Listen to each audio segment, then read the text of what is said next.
ছাদে কাপড় মেলতে গিয়েছিলাম, কিন্তু আজকে এমন একটা জিনিস দেখলাম। আসসালামু আলাইকুম, আশা করি আপনারা সবাই ভালোই আছেন। যে যেখান থেকে দেখছেন সবাইকে গ্রামের মেয়ে আখির ব্লগ চ্যানেল থেকে স্বাগত জানিয়ে আজকের এপিসোডটি আমি শুরু করতে যাচ্ছি। তাহলে চলুন শুরু করা যাক। আজকের দিনটা শুরু হয়েছিল একদম সাধারণভাবে, কিন্তু শেষে গিয়ে ছোট্ট একটা চমক অপেক্ষা করছিল আমার জন্য। গোসল করে ভাবলাম ছাদে গিয়ে কাপড় মেলে দিয়ে আসি। বালতি ভর্তি কাপড় নিয়ে ধীরে ধীরে সিঁড়ি বেয়ে উঠে গেলাম ছাদে। বালতি রেখে কাপড় মেলতে শুরু করলাম। হঠাৎ চোখ চলে গেল ড্রাগন ফলের গাছের দিকে। দূর থেকে দেখি লাল লাল হয়ে কতগুলো ফল পেকে আছে। কাছে গিয়ে দেখি একসাথে এতগুলো ধরেছে। সত্যি দেখে মনটা ভালো হয়ে গেল।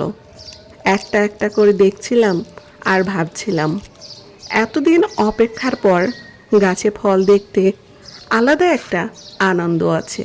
ঠিক বলছি তো বন্ধুরা?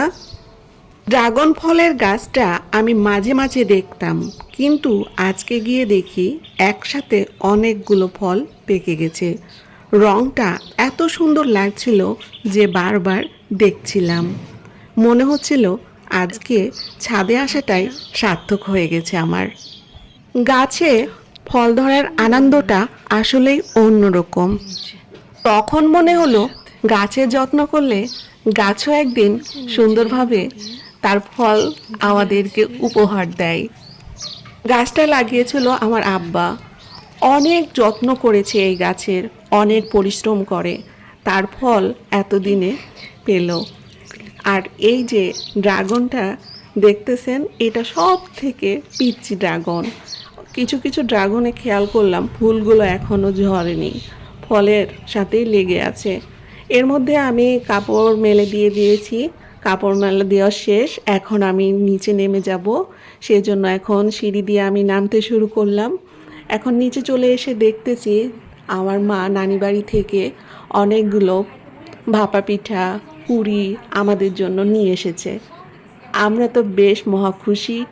একদিকে ড্রাগন দেখতে পেলাম, আবার পিঠাও খেলাম। এরপরে বিকালে গলির দিক থেকে একটা পরিচিত শব্দ ভেসে আসছিল। তখন আমি দৌড়ে গেলাম ব্যালকনিতে। তারপরে ব্যালকনি থেকে দেখি চাল ঝাড়া হচ্ছে। দেখি আকাশে মেঘ জমেছে, গাছগুলো পুরো স্থির হয়ে আছে, একটা পাতাও নড়ছে না, প্রচণ্ড গরম। আর আজকের ভিডিওটি আমি বড় করছি না। আজকের ভিডিওটা কেমন লাগলো অবশ্যই জানাবেন, আর যারা নতুন তারা সাবস্ক্রাইব করে পাশে থাকবেন। আল্লাহ হাফেজ।